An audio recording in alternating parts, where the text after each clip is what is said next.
Effect of temperature क्या होता है? The third point is effect of temperature, कि टेम्परेचर का क्या इफेक्ट होता है स्पीड ऑफ साउंड के ऊपर। आप लोग जानते हैं इस बात को बखूबी और बड़े अच्छे तरीके से कि टेम्परेचर की बात शायद इस तरह से भी मुनासिब है कि लेप्लास, अगर हम लेप्लास इक्वेशन को देखें, जो उसका इक्वेशन था v equals to gamma p divided by what, rho square root. What is gamma? Gamma is the adiabatic gas constant, और चूंकि लेप्लास एडियाबेटिक प्रोसेस के ऊपर बेस्ड करता है तो उसकी वहाँ से ही पता चल रहा है कि टेम्परेचर में वेरिएशन आ रहे हैं। So it means if there is variation in temperature, so the speed of sound will also be affected। उससे स्पीड ऑफ साउंड भी क्या हो जाएगा? इफेक्ट हो जाएगा। आपको याद है फर्स्ट ईयर में मैं बाकायदा आपसे कहा करता था कि उसके लिए फार्मूला कैसे निकालोगे।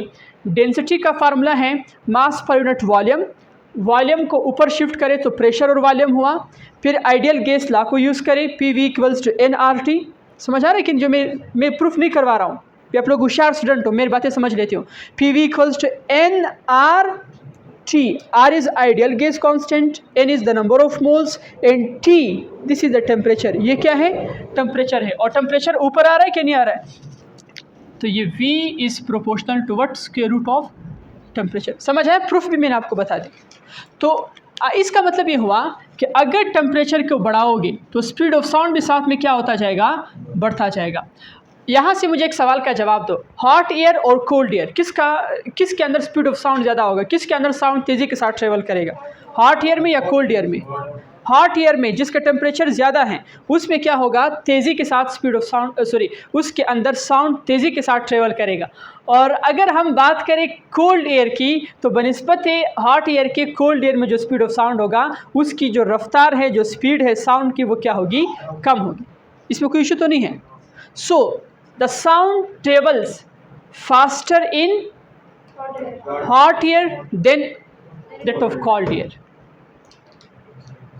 समझ आ रही कि नहीं यार? कूल हवा और गर्म हवा इसमें फ़र्क है, इसमें कोई मसला तो नहीं। तो चले खैर, ये बातें कुछ ज़्यादा ही थूल ले लेगी। तो यहाँ तक कोई सवाल है तो बताएं।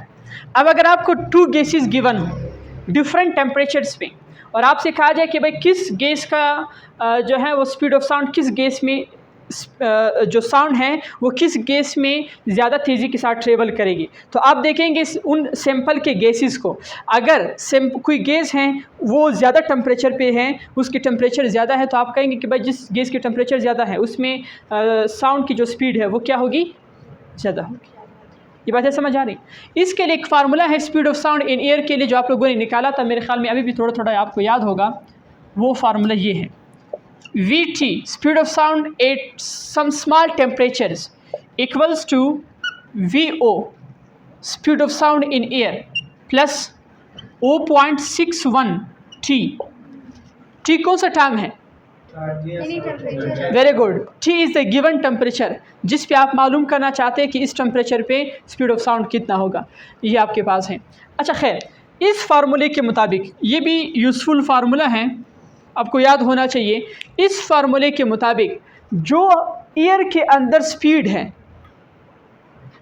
By the rise of 1 degree centigrade temperature, 1 degree centigrade temperature के ज़्यादा होने से, 1 डिग्री सेंटीग्रेड का टेम्परेचर अगर आप बढ़ाते हैं गैस का, हवा का, तो स्पीड ऑफ साउंड या साउंड की जो स्पीड है वो किस फैक्टर से इंक्रीज होती जाएगी? 0.61 मीटर पर second for each degree centigrade. Her degree centigrade temperature के राइज से स्पीड ऑफ साउंड किस फैक्टर से इंक्रीज होता जाएगा? 0.61 मीटर पर सेकेंड से साउंड इंक्रीज होता जाएगा। इसमें कोई इशू तो नहीं है। तो ये बात आपने याद रखनी है। ये MCQs के हवाले से अगर आ भी जाए तो बाय राइज ऑफ ईच क्या चीज़? 1 डिग्री सेंटीग्रेड टेम्परेचर साउंड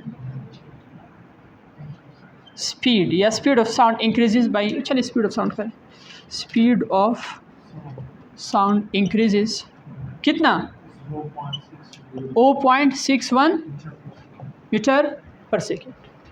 कोई इशू तो नहीं इसमें? कितना आसान। सवाल की तरफ आते हैं। यहाँ तक कोई सवाल तो नहीं है? किसी का भी सवाल नहीं? अच्छा, अगर आप लोग को याद था, मैंने आपको उसमें बताया भी था, the temperature should be small for this formula. इस फार्मूले के टेम्परेचर स्मॉल होना चाहिए। लार्ज टेम्परेचर्स के लिए एप्लीकेबल नहीं है। लार्ज टेम्परेचर्स के लिए फिर हमने अब जो ऊपर वाले फार्मूलाज थे उन्हीं को एडजस्ट किया था, वो T+273 वाले डिवाइडेड बाई समथिंग है, वो उसके वो यूज़ किए थे, मोलर मासेस वगैरह काउंट किए थे। मैं थोड़ा सा हिंट दे रहा हूँ, घर में जाकर रिवाइज करो, उसका मतलब यहाँ पे कोई काम नहीं है, सिर्फ बता रहा हूँ कि ये स्मॉल टेम्परेचर्स के लिए यूज़ होते हैं और बाकी जो फार्मूलाज थे जो हम लोगों ने डिराइव किए थे वो लार्ज टेम्परेचर्स के लिए भी यूज़ होते हैं, स्मॉल के लिए भी एप्लीकेबल है, लेकिन ये आसान फार्मूला थी इस वजह से हम लोगों ने यूज़ किया। अब अगर आपसे मैं पूछूँ 20 डिग्री सेंटीग्रेड पे हवा के अंदर कितना स्पीड ऑफ साउंड होगा, आप सिंपल इधर 20 लगा लें और डिग्री सेंटीग्रेड को कोशिश करें किस में कन्वर्ट करें, केल्विन वगैरह में। अगर कन्वर्ट करना चाहे तो करें, नहीं करना चाहे तो नहीं करें, आपकी मर्ज़ी। यहाँ पे जो टेम्परेचर है ये this should be in the kelvin, ये किस चीज़ में होना चाहिए? केल्विन में। ये सवाल ज़रा देखो, इस सवाल को अगर आप देखोगे तो बहुत सख्त आपको नज़र आएगा। सवाल क्या पूछ रहा है? एट व्हाट स्पीड, स्पीड कितना होगा? At what speed, speed of sound in air, हवा के अंदर जो स्पीड ऑफ साउंड है विल बी डबल्ड, वो क्या होगा? डबल होगा। ऑफ इट्स वैल्यू, उसके वैल्यू की, at 10 degree centigrade, 10 degree centigrade. जी हाँ, नहीं, सवाल का जवाब बताओ। जी भाई, कैसे इसको सॉल्व करो? हिंट दे सकता है?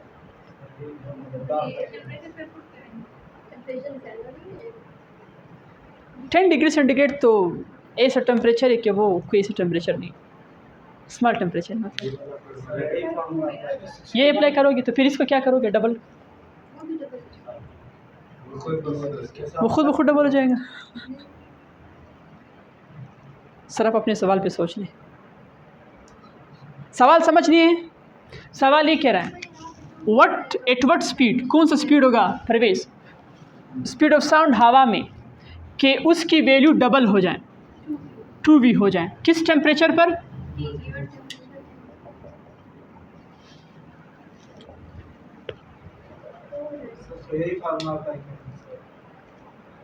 और कोई?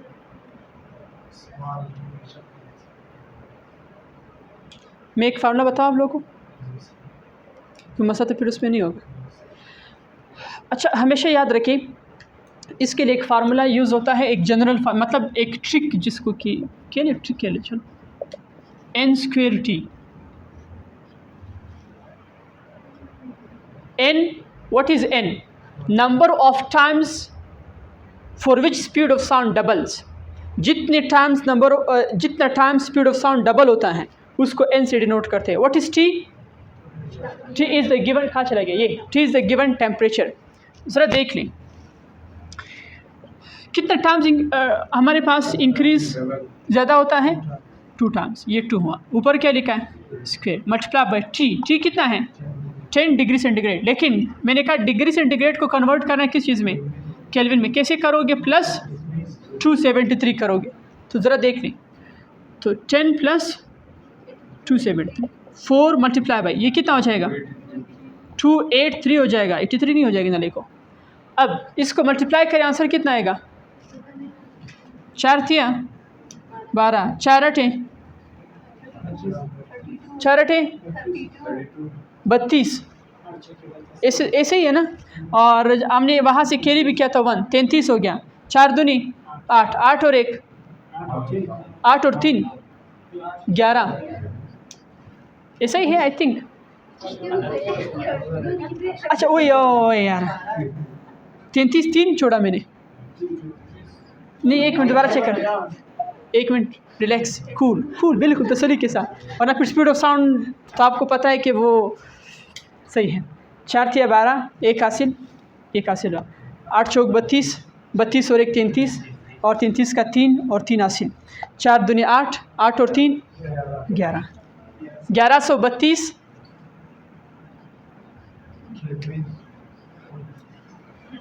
कौन है? हाँ बिल्कुल सही कहा।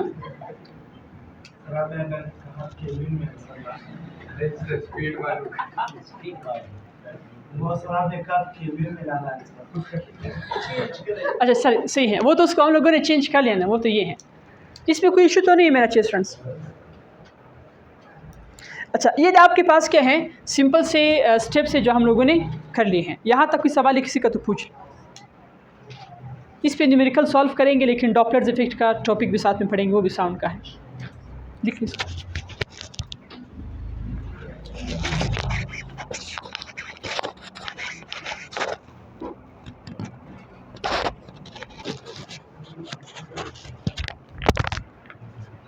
ये क्या है ज़रा इसको देखिए, इस सवाल को ज़रा सही करो। ये एटवर्ड स्पीड नहीं है, एटवर्ड टेम्परेचर है। किस टेम्परेचर के लिए? तो ये फार्मूला टी हो जाएगा, टी प्राइम न्यू टेम्परेचर। समझ आ रहा है कि नहीं आ रहा है? तो जो ज़ुबैर कह रहा है वो बिल्कुल सही कह रहा है। वेल डन ज़ुबैर, बिल आखिर ज़ुबैर आप सही साबित हो गए। तो ये बात समझ आ गई कि नहीं? तो टेम्परेचर कितना होना चाहिए? 1132 केल्विन होना चाहिए कि स्पीड उसके लिए कितना डबल हो जाए, 2 टाइम्स डबल हो जाए। वेरी गुड शाबाश। इसको